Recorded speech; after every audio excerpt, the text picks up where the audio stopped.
Je suis content que vous ayez choisi la culture. Et cela vraiment honore la Côte d'Ivoire culturelle. Cela nous honore, je voudrais vous remercier. Alors, j'aurais voulu présenter une critique, mais j'ai lu le texte, je vous assure qu'il est difficile à critiquer. J'aurais voulu faire une critique, mais il me semble que je vais faire un commentaire. Mais comment commenter le silence? Je vais commenter le silence.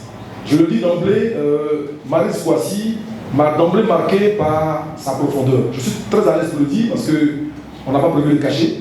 Donc, j'ai lu des poètes, Dieu seul sait si j'en ai lu de tonnes. J'ai lu des poètes ivoiriens, j'en ai lu en qualité industrielle, et j'ai lu des poétesses. Mais il me semble que ce texte étrange, à partir au bord du silence, un pas est fait dans la généalogie de l'écriture poétique. On me dira que c'est une nouvelle poétesse, mais il me semble qu'elle est née à l'âge adulte. Et il me semble que son texte a longtemps été materné, que son texte a été longtemps couvé avant d'apparaître. Parce qu'aujourd'hui, il y a des auteurs qui apparaissent au micro-ondes. Les textes ne sont pas bien cuits et puis on les distribue. Mais ce texte est mûr.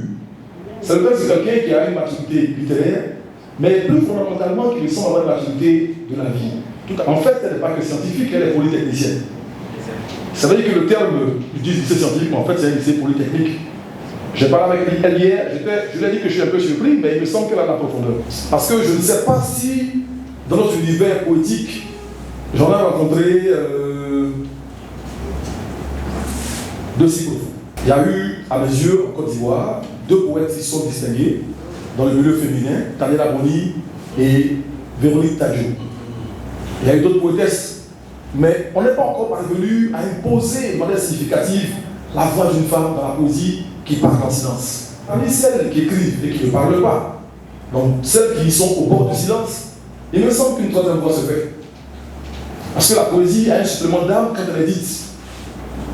Mais une poésie qui peut parler sans ouvrir la bouche est une autre forme de poésie. Donc parmi celles qui parlent sans ouvrir la bouche, je pense qu'une troisième voix s'ouvre, c'est celle de Marie Squassi que j'aimerais que l'on sache.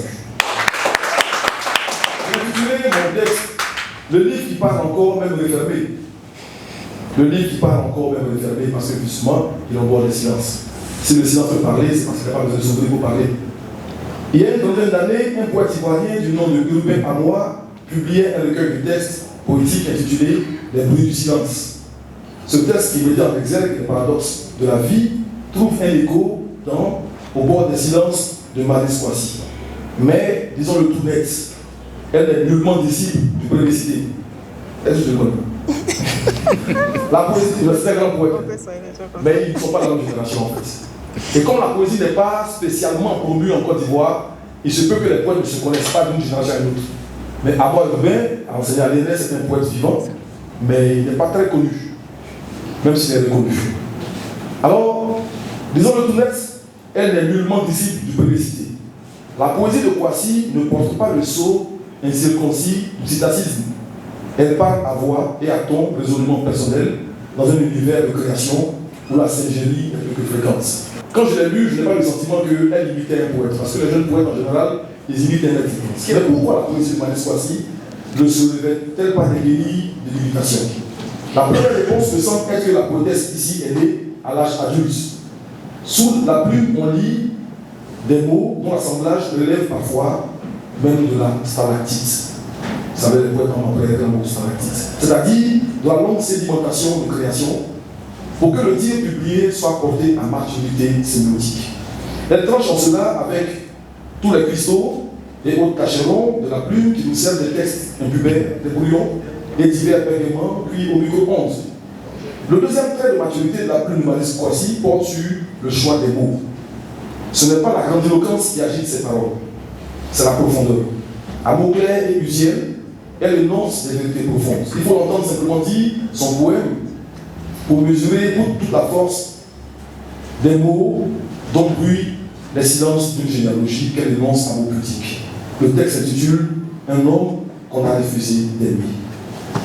Moi j'aimerais qu'on le lise entièrement. Tu es né d'un cri étranglé, d'une mère qui savait qu'elle mourrait, d'un monde qui t'a rejeté avant même ton premier souffle.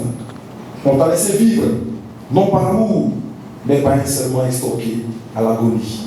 Tu devrais être reconnaissant d'exister en trop de mériter chaque bouffée d'air qu'on ne t'a pas volé. Ton père, un fantôme de chair et d'os qui t'a rayé et s'aligné comme il m'a rayé de la tienne.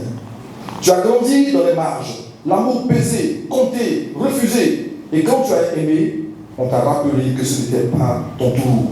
Ton bonheur n'était pas négociable. Tu vis déjà, ta vie déjà tracée, ton foyer une cage. Moi, je suis né de cette déchirure, d'un combat jamais livré. Tu m'aimais en silence, mais l'amour, tu n'as pas su le dire. Alors j'ai grandi avec un gouffre d'héritage, cherchant des réponses dans tes absences. Aujourd'hui, j'arrache ton nom au regret. Non pour l'homme parfait que tu n'as pas été, mais pour celui qu'on ne t'a pas laissé devenir. Tu as mon sang, ma blessure, mon pardon.